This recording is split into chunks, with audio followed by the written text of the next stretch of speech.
عشق حقیقی سے مراد انسان کی اپنے رب سے محبت ہوتی ہے، اور مجازی وہ ہوتا ہے جس میں انسان یا شاعر اپنے محبوب کے بارے میں عشق کا اور اپنی محبت کا ذکر کر رہا ہوتا ہے۔ اور بہت ساری نظمیں ایسی ہوتی ہیں کہ جس میں پڑھنے والے کنفیوز ہو جاتے ہیں کہ دراصل یہ عشق مجازی ہے یا عشق حقیقی، یعنی کہ ایک ہی شعر سے دو تین معنی اخذ کیے جا سکتے ہیں۔ یہ پڑھنے والے کے اوپر منحصر ہے یا پھر اس کی حقیقت شاعر ہی کو پتہ ہوتی ہے۔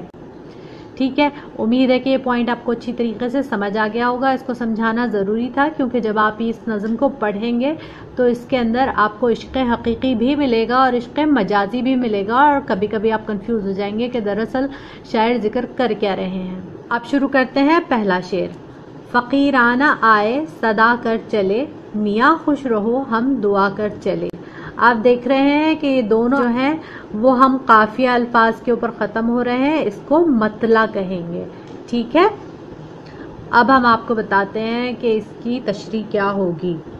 اس شعر میں شاعر میر تقی میر اپنی عاجزی اور انکساری کو بیان کرتے ہوئے دعا گو ہیں کہ ہم تو فقیروں کی طرح اس دنیا میں آئے اور صبر و قناعت اور سادگی سے تمام زندگی بسر کی، اور دنیا کی رنگینیوں اور رعنائیوں سے اپنے دامن کو بچائے رکھا اور ان میں اپنا دل نہیں الجھایا۔ ایک صوفی درویش کی طرح تمام زندگی گزاری۔ بقول میر تقی میر خوش رہا جب تلک رہا جیتا، میر معلوم ہے قلندر تھا۔ اس شعر کے دوسرے مصرے میں میر تقی میر کہتے ہیں کہ خدا سے یہ دعا ہے کہ ہر شخص رنج و الم اور درد و غم سے دور رہے اور سب کی زندگی خوشیوں میں بسر ہو، کسی کی آنکھ نم نہ ہو، کوئی دکھی نہ ہو، اور ہر ایک کے لبوں پر مسکراہٹ بکھری ہو۔ ہر شخص خوشی اور اطمینان سے اپنی زندگی گزارے، ہماری تو یہی دعا ہے۔ یہاں پر آپ کی شعر نمبر 1 کی تشریح مکمل ہوئی۔ اب دوسرا شعر پڑھیں گے اور پھر اس کی تشریح کریں گے۔ جو تجھ بن نہ جینے کو کہتے تھے ہم، سو اس عہد کو اب وفا کر چلے۔ عہد کہتے ہیں وعدے کو۔ اس شعر کی تشریح یوں ہوگی۔ اس شعر میں شاعر میر تقی میر یہ کہہ رہے ہیں کہ جب ہمیں پہل محبت ہوئی تھی تو ہم نے اپنے آپ سے یہ وعدہ کیا تھا کہ اب محبوب کے بغیر ہمارا گزارا ممکن نہیں ہے، اور اس کے بغیر یہ زندگی بے معنی اور بے رنگ ہے، اور کیونکہ محبوب سے ملاقات اور وصال بھی ممکن نہ رہا تو اپنے عہد و پیما کو پورا کرنے کا وقت آ گیا ہے۔ اس کے بغیر یہ زندگی اب ختم کرنے چلے ہیں، اور ہم اپنے اس قول کو سچا ثابت کرنے کے لیے اب اپنی جان دے رہے ہیں، اور جب ہمارا محبوب ہی اس دنیا میں ہمیں نہ مل سکا تو اب زندگی کا کوئی فائدہ نہیں، ہم اس دنیا سے رخصت ہو رہے ہیں۔ یہاں پر شعر نمبر 2 کی تشریح بھی ہو گئی مکمل۔ شعر نمبر 3 ہے۔ دکھائی دیے یوں کہ بے خود کیا، ہمیں آپ سے بھی جدا کر چلے۔ اب اس غزل کا وہ پہلا شعر شروع ہوا ہے جس کو سمجھانے کے لیے ہم نے آپ کو عشق حقیقی اور عشق مجازی کا فرق سمجھایا تھا۔ اس شعر میں شاعر یہ کہہ رہے ہیں کہ محبوب ہمیں اس طرح دکھائی دیا کہ ہم اپنے آپ میں بے خود ہو گئے، ہمیں کوئی ہوش و حواس نہ رہا۔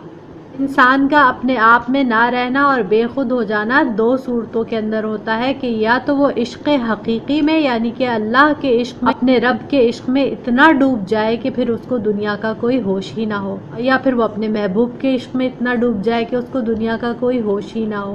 دونوں ہی صورتیں ہو سکتی ہیں نا، تو یہاں پر کچھ عشق حقیقی اور عشق مجازی دونوں گڈمٹ سا ہمیں نظر آ رہا ہے۔ اس شعر کی تشریح کچھ یوں ہوگی۔ اس شعر میں میر اس حقیقت کو بیان کر رہے ہیں کہ عاشق کے سامنے جب اس کا محبوب آ جاتا ہے تو وہ اپنی سدھ بدھ کھو بیٹھتا ہے، اس پر بے خودی طاری ہو جاتی ہے، وہ اپنے آپ میں نہیں رہتا۔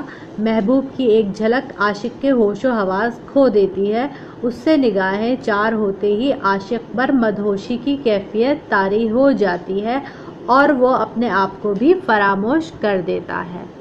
یہاں پر تو ہوئی اس شعر کی تشریح مکمل، لیکن اس کو سمجھانے کے لیے چند پوائنٹس کا ہم اضافہ کریں گے کہ اگر ہم دنیاوی اعتبار سے اسے دیکھیں تو آپ نے بے شمار فلموں اور ڈراموں میں دیکھا ہوگا کہ جو محبوب کی محبت دکھائی جاتی ہے کہ وہ محبوب جو ہوتے ہیں وہ ایک دوسرے کو دیکھ کے بالکل بے خود ہو جاتے ہیں اور ان کو کوئی ہوش ہی نہیں رہتا کہ دنیا کیا کہہ رہی ہے، کیا کر رہی ہے۔ اسی طرح فکشن میں دکھاتے ہیں نا، فلموں اور ڈراموں میں۔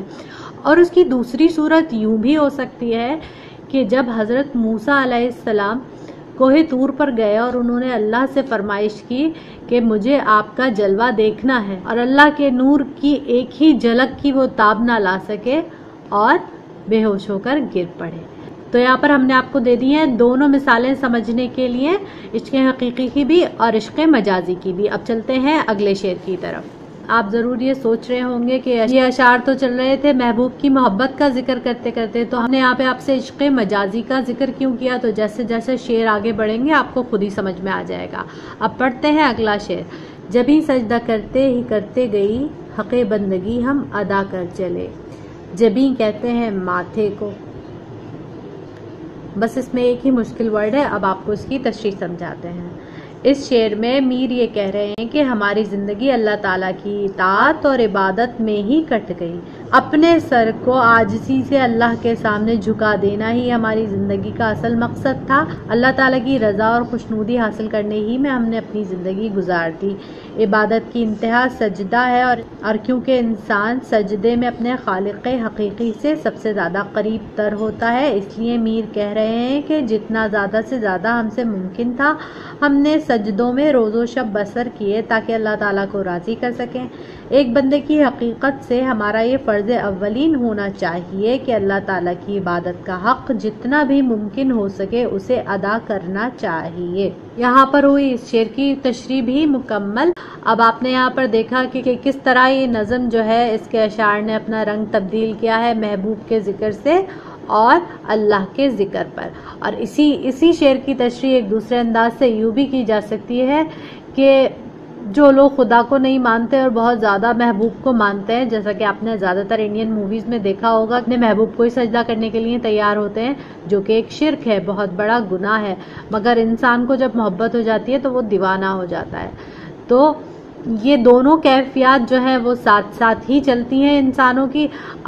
اب اگر اس نظم کو پڑھنے والا کوئی شخص اللہ سے قریب ہے تو وہ اس کو عشق حقیقی کی طرف لے جائے گا، اور اگر کوئی شخص اس کو پڑھنے والا کسی بندے کے ساتھ بہت زیادہ محبت میں ڈوبا ہوا ہے تو وہ اس کو عشق مجازی تصور کرے گا۔ اب آ گیا ہے اس کا مقطع، یعنی کہ آخری شعر جس میں شاعر نے اپنے تخلص کا استعمال کیا ہے، اس کو پڑھ لیتے ہیں اور اس کی تشریح بھی پڑھ لیتے ہیں۔ کہیں کیا جو پوچھے کوئی ہم سے میر، جہاں میں تم آئے تھے کیا کر چلے۔ اس مقطع میں میر اپنے آپ کو مخاطب کر رہے ہیں اور خود اپنے آپ سے پوچھ رہے ہیں کہ تم نے اپنی عمر دنیا پرستی اور غفلت میں گزار دی۔ اللہ تعالیٰ نے جن کاموں کے کرنے کا حکم دیا تھا ان کو چھوڑ کر تم نے دنیا داری کو اپنا نصب العین بنا لیا۔ اب اگر کوئی تم سے پوچھے کہ تم اس دنیا میں کس مقصد کی تکمیل کے لیے بھیجے گئے تھے تو تمہارے پاس کیا جواب ہوگا؟ شاعر اپنی زندگی کو بے مقصد گزار دینے پر افسردہ ہے، اس لیے کہ انسان دنیا میں اپنے رب کی اطاعت، فرما برداری اور خوشنودی کے حصول کے لیے آتا ہے، لیکن دنیا کی رنگینیوں اور رعنائیوں میں بدمست ہو کر گمراہیوں اور گناہوں میں مبتلا ہو جاتا ہے۔ بقول خواجہ میر درد، تہمتیں چند اپنے ذمے دھر چلے، کس لیے آئے تھے ہم کیا کر چلے۔ تو یہاں پر ہو گئی آپ کے مقطع کی بھی تشریح مکمل۔ آپ یہ تمام تشریحاں نوٹ کر لیجئے، آپ کے نوٹس تو آٹومیٹکلی تیار ہو گئے ہیں۔ کوارنٹین اسکول کا لنک اپنے دوستوں کے ساتھ شیئر کیجئے تاکہ زیادہ سے زیادہ بچے اس سے فائدہ اٹھا سکیں۔ اب آپ سے ملاقات ہوگی اگلی کلاس میں، تب تک کے لیے اللہ حافظ۔